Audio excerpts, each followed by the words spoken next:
Jeremy Robinson, welcome to the conversation today. Delighted to be with you. It is a real pleasure to be with you. You're joining us from New York City. I'm south of Salt Lake City in Utah. And today we're going to be talking about how executive coaching will impact HR in the future. I think the modern world of work generally is in flux, and there's a lot of shifts happening, certainly within the area, the industry of HR and the functional areas of HR. There's tremendous adjustments happening right now. And so coaching is going to play an important role as we navigate these shifts. This is what we're going to explore together today. As we get started, I wanted to share Jeremy's bio with everybody. Jeremy Robinson's career as a leadership coach and trainer and developer of executive coaches has had breadth and depth since its inception. His executive coaching work skyrocketed in the early 2000s as buzz about the benefits of training key talent in emotional intelligence was starting to get loud. Robinson was sought out by several major pharmaceutical and financial service corporations, which had just put serious efforts into designing executive coaching initiatives for key talent and high potentials. He migrated success at those companies through his knack at winning an over 80% rate of coaching chemistry meetings with prospective clients, and soon he became known as an executive coaching generalist who worked with both large and small organizations that had a commitment to empowering female, African American, Latino, and LGBTQ plus leaders. His practice has continued to develop as Jeremy has added a team coaching certification and group coaching work to his executive coaching portfolio. To date, he has coached over 400 executive coaching clients. And there's so much more I could share, Jeremy, about your background, your accomplishments, your wonderful career, but I'm going to pause there. Is there anything you would like to highlight before we dive on into the conversation? I'd like to highlight that one of the greatest things about being an executive coach is getting to meet interesting people like you.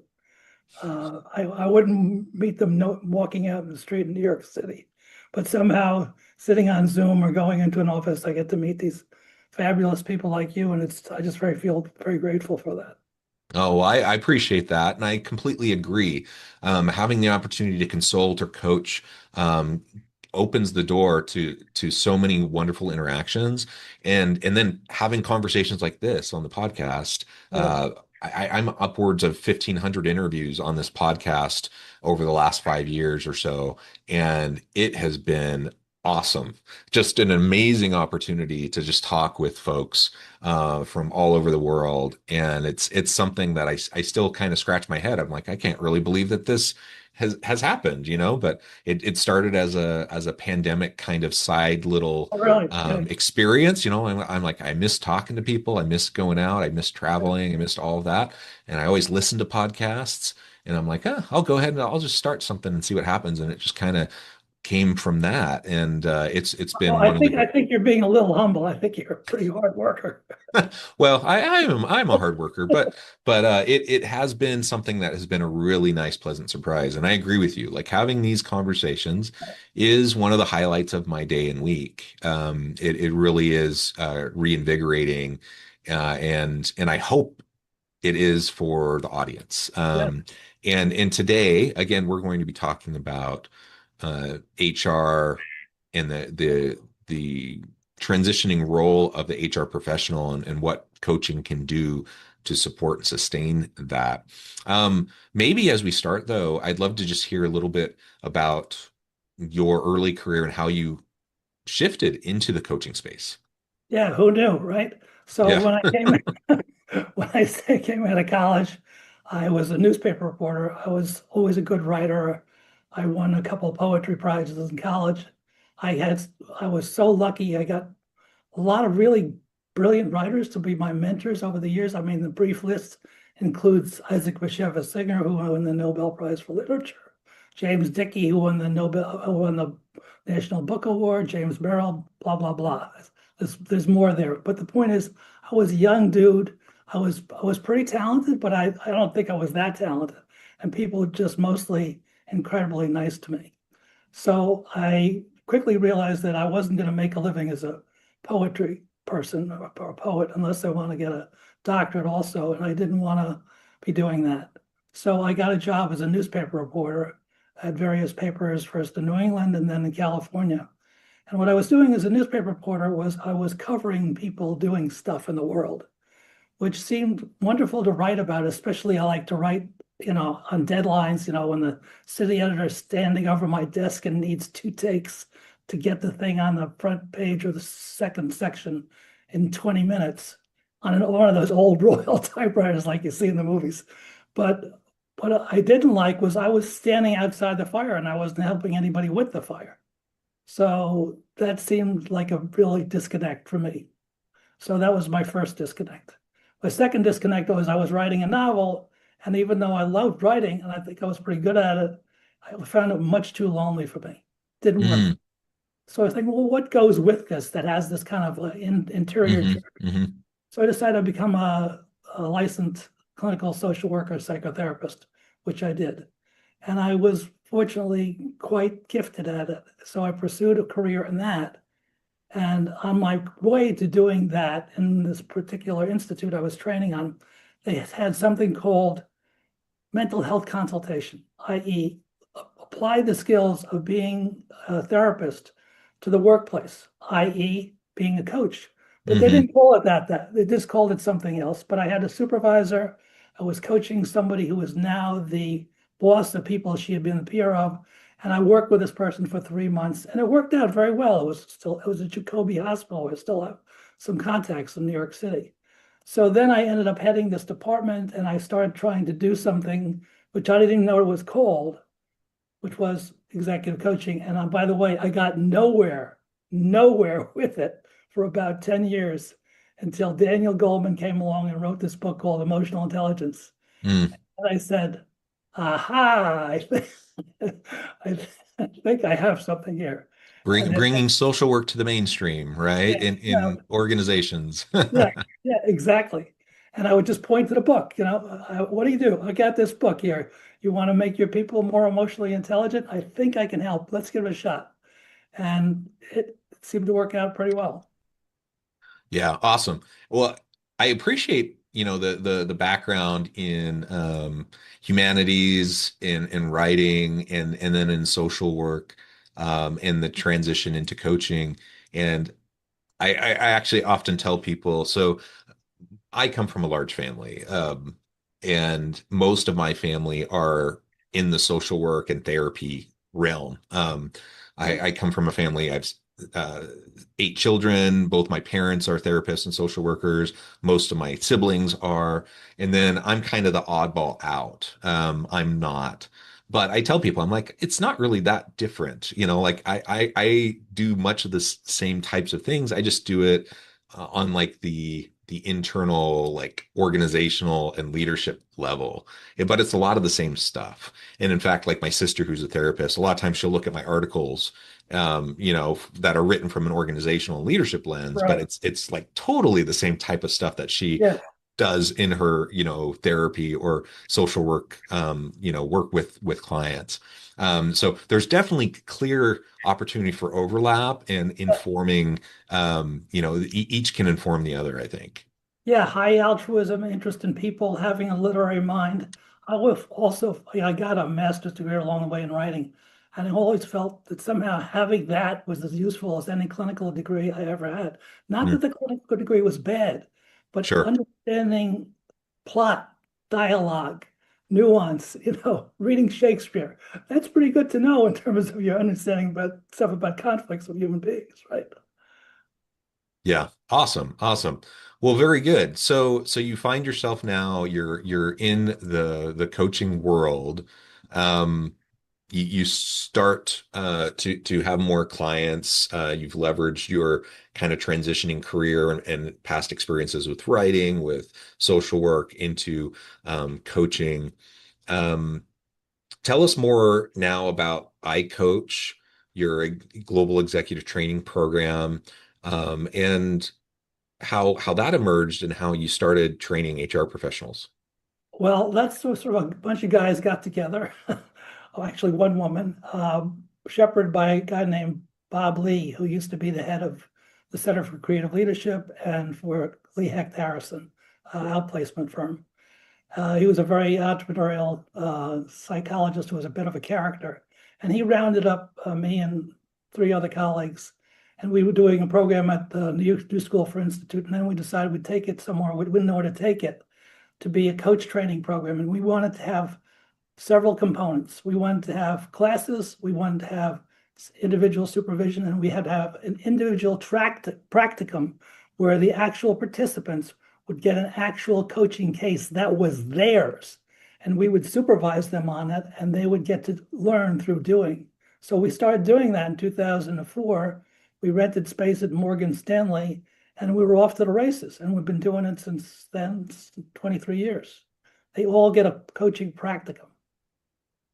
Yeah, I like the experiential learning piece of it. I think that's really essential. That probably speaks to your social work background that Yeah, you designed it that way.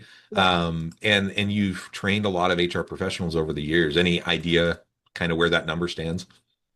Well, I guess since it's a boutique program and we run it once a year, I guess we've trained somewhere between 35 and 350 and 400 people, and probably half of them, or 2/5 of them, are from HR.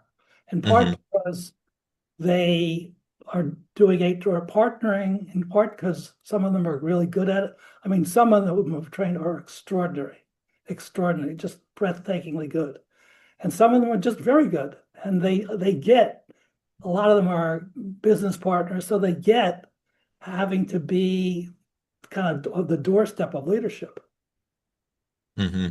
And so you're training them, and then they receive certification, they go off and they train others. Do you have a sense of kind of what the ripple effects are of that?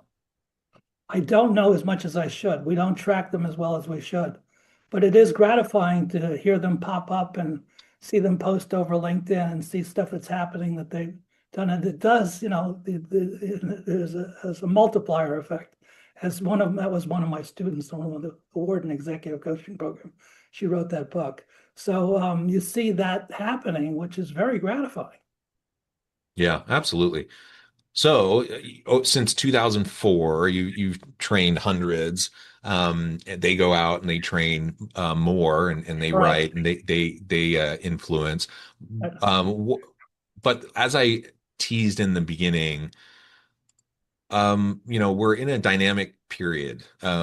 Disruption is the name of the game. Change is the name of the game. Lots of things are shifting Yes, sir. right around us, the ground under our feet. Where do you see the HR profession moving, and how do you see coaching, executive coaching, being a player in that space? Well, it's such a great question, and I don't really know the answer. I feel like it goes several ways. Hmm. One way it could go was a friend of mine named Carol Wesselish wrote a book a couple of years ago called Destined to Lead, and she recounted the story of this very wonderful HR executive at Raman House who said to her, "We're going to have to go inside out," meaning coaching leaders on more of the self-awareness stuff than the business dynamics. Their leaders Hmm. were too soft at that organization. They were too nice, and they needed to be firmed up. So they recruited her, and she coached 70 leaders over 10 years, of which, by the way, 20 of them became CEOs at other companies, which is extraordinary.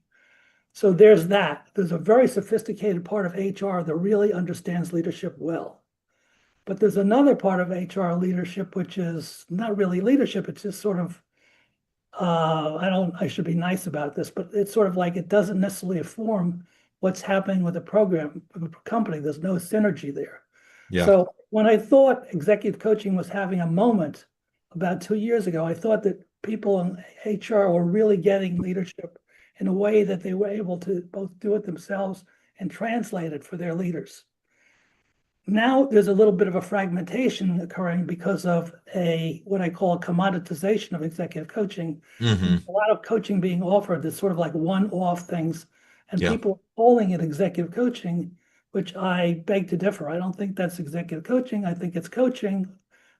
Call it coaching, fine, but don't call it executive coaching, which has a 360, which has a beginning, which has an end, which has a long enough process for coaching to succeed. After all, from my understanding, the reason executive coaching got invented was it wasn't training. it had a tail to it. You didn't just go away for 3 days, feel all jazzed up, come back and feel great and forget about 90% of it. Because you had something on a tail of it, 3 months or 6 months, you could constantly over time reinforce learning. And coaching is going back from there right now, unfortunately. Yeah, I think you're absolutely right. And there's always a need for more of a holistic approach to change, right? Whether we're talking about personal change, team, organizational change, if we're talking about leadership, um, change and mindset shift and how you interact with other people. Like none of that happens overnight. And Yep. you can't you I mean you can have the most dynamic speaker ever with the greatest content ever, Right. who comes in and does amazing workshops. And you could do a whole bunch of that over the course of several days at a retreat. But guess what? It's not sticky enough. That alone is not sticky enough to really drive behavior change long term, like sustainable behavior change. It just isn't. And so, regardless of what someone's selling you, that's not going to give you the types of results that you want to see. It's not going to have the type of shifts. And so, you have to have a more holistic, long term approach over a period of time with iterations and follow up and an opportunity for people to really lean in and grow into what they're learning about, right? Uh, Under that 100%. that I mean that According, probably sounds obvious to everybody, well, yet everyone's probably nodding their head and saying, yeah, of course. And everyone sat through, you know, trainings or rah-rah seminars and whatever, and everyone's like, yeah, it didn't last. Yet that's what we do over and over and over again within organizations. And so there's this big disconnect, right, between what I think everyone intuitively knows to be the yes. case versus what ends up happening, with organizations. According to Wendy Wood and researchers, it takes 93 days, 93, to change a habit. Okay, that's why a lot of people fail and they go to the gym for 30 days. It's not done yet. They haven't gotten the habit yet. So coaching is similar. It takes 93 days to change. A lot of coaching is based on people changing specific behaviors. People don't understand about executive coaching also. It's not just having these eloquent conversations. It's based on action and behavior change. If the coach is not trying actively to help you change a behavior that hopefully you want and other stakeholders want you to change, it's just empty. Nothing there. Yeah, and what do you think the reason is for the disconnect? Between I think what we all know that off to a retreat and having these nice sessions in and of itself isn't going to be enough. Yet that's what we do, and we repeat that over and over and over again. What's the reason for that, do you think? I think it's a combination of factors. One of the things is sometimes people don't want to or don't know how to do the work. I think that sometimes coaches don't want to approach pain points for people, and that's a real issue. Or maybe they don't want to point pain points and at the same time point acceleration points. It's a combination, it's like anything else. It's a combination of being able to recognize what people are extraordinary at, which I think most people in the workplace don't get enough credit for. There's too much anonymity. And also, there's not enough confrontation of something that they do that's painful to themselves or others. So filling that mix in really grabs people better than just trying to be polite. Yeah. Yeah, and I think it's also, I completely agree. There's a variety of reasons, but just from human nature, a perspective on human nature, and especially in Western culture, how short-term oriented we tend to be, Yep. and like quick fix oriented we tend to be, and it just takes more time and investment, right? To do something more holistic and long term. And we're just used to doing things like a workshop, a seminar, or a retreat. Right. We're more familiar with that. We're more comfortable with that. And and so we just repeat, rinse and repeat over and over and over again. Even Yeah. even when we know, there's only so much that can actually be accomplished through those. And to people's credits, they try to maximize those. They try to Yeah.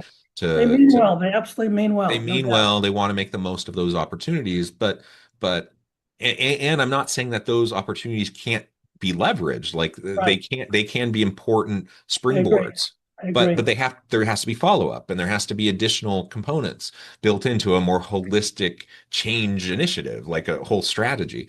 And so yeah, maybe as we wrap things up for today, that's just one thing I'll emphasize with everyone who's listening is like, if this sounds obvious to you, great. I'm glad. Now let's do something about it. Like let's actually make sure that next time, we're part of a conversation where these things are being discussed, then we can actually raise the point, raise the issue, and make this whatever the thing is, the event, the initiative, whatever, make it a more holistic, strategic, long-term approach. Something that actually has the potential to have the impact that you are intending it to have.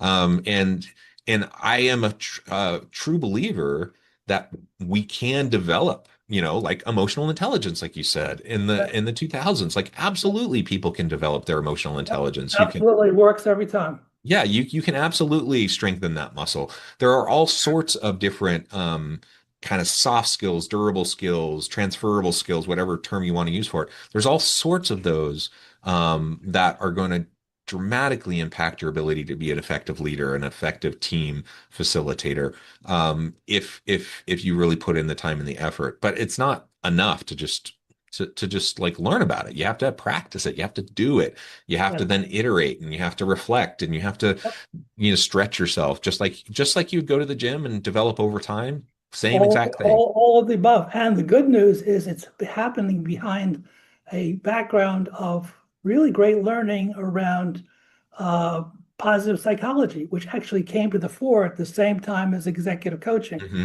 Interesting coincidence in terms of how coaching has become popularized. That doesn't happen without positive psychology, looking at psychology from the standpoint of what's good in people, what's virtuous versus what's sick. Yeah, yeah, absolutely. Well, Jeremy, this has just been a fantastic conversation. We could go on and on, but I note the time. I need to let you go here in a minute. Before we wrap things up, I just wanted to give you a chance to share with the audience how they can connect with you, find out more about your work, where they can find more of your work, and then give us the final word for today. Let me think about the word for the day in the moment. Anyway, my website is www.jeremyrobinson.com. The website for our iCoach Global training program is www.icoachglobal.com. I'm available to be a consultant about coaching if people have questions. I try to know something about coaching because that's the one thing in the world I know something about versus how to exchange a light or something like that. But I'm a great fan and believer in coaching and people I get to meet with, like you, fascinating people. We meet over coaching. I think that if we practice altruism, we can continue to make the world a better place no matter what kind of nonsense is going on. Oh, I appreciate that. And there's plenty of nonsense around us, but we can be the change, make the world a better place. I am a firm believer. Jeremy, thank you so much. It's been a real pleasure. I encourage the audience to reach out, to get connected, find out more about what Jeremy can do for you. And as always, I hope everyone can stay healthy and safe. They can find meaning and purpose at work each and every day. And I hope you all have a great week. Thank you so much.